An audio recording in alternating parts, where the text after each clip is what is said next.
the situation from a macro perspective continues to be one of persistent inflation, strong labor markets, resilient profits so far, amid signs that the leading indicators, the activity indicators are softening. And I think what's happened in stock markets is there has been a continued tendency to trade on the positive aspects of that story, particularly amid a situation where investors can increasingly see the end of the Fed and the ECB rate cycle in their expectations. So our feeling would be that the situation can remain supportive for markets, perhaps in the near term. Growth boosts and supports as inflation pressures, the squeeze on real incomes dissipates, could continue for the very near term. But as we extend our horizon on a 6 to 12 month view, I think the storm clouds around recession are gathering. We've got the fastest interest rate hiking cycle since the 1980s. As the clip you just played showed, it's not just rates and money supply that are tightening. It's also the fact that, particularly in the US, also in Europe to a degree, we now face a credit crunch.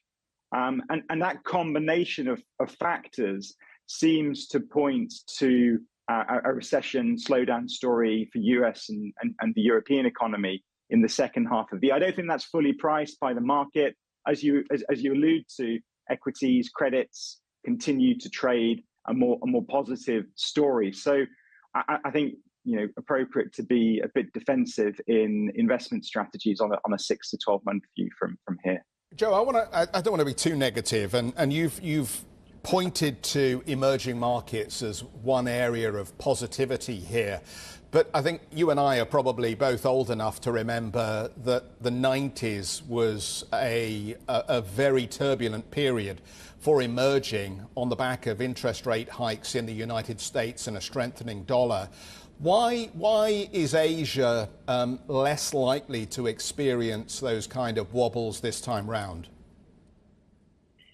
Yeah, thanks, Jeff. I think you make a good observation about the parallels with the 1990s, because the setup in the major economies, in the advanced economies, looks quite similar.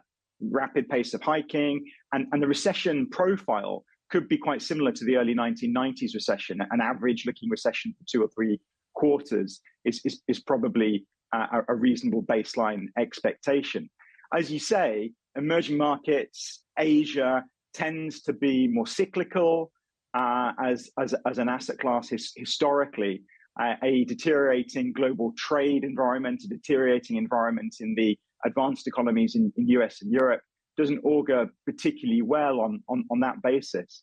But the reality is that the growth inflation mix in Asia is very, very different to what we see in the West. It looks like a parallel world, really, when you look at the situation in Asia. Many economies face much more benign trends in terms of inflation. That means that central bankers, policymakers aren't quite in the same bind that we see in Western economies. And the cyclical situation is boosted by the China reopening.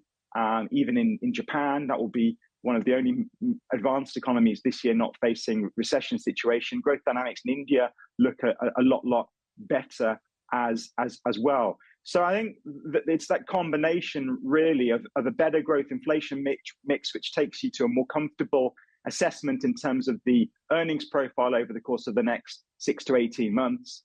And also, of course, the fact that it's a bit more unloved for investors. Valuations, investor sentiment, collective beliefs and psychology are a bit less ambitious for Asia, for emerging markets. You remember, the viewers will remember, I'm sure, that very difficult phase of investment performance for emerging markets last year. It was really a horrible year in 2022, as a lot of the dynamics around the Fed rate cycle, the stronger dollar, were really being digested by emerging market asset classes. But it does mean now that the setup from a starting price, starting valuation perspective is a lot better.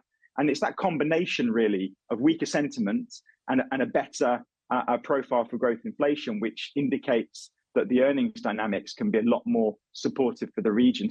Hi, I'm Joanna Bersecci, and thank you for watching. You can check out more of our videos by clicking on the boxes on the screen.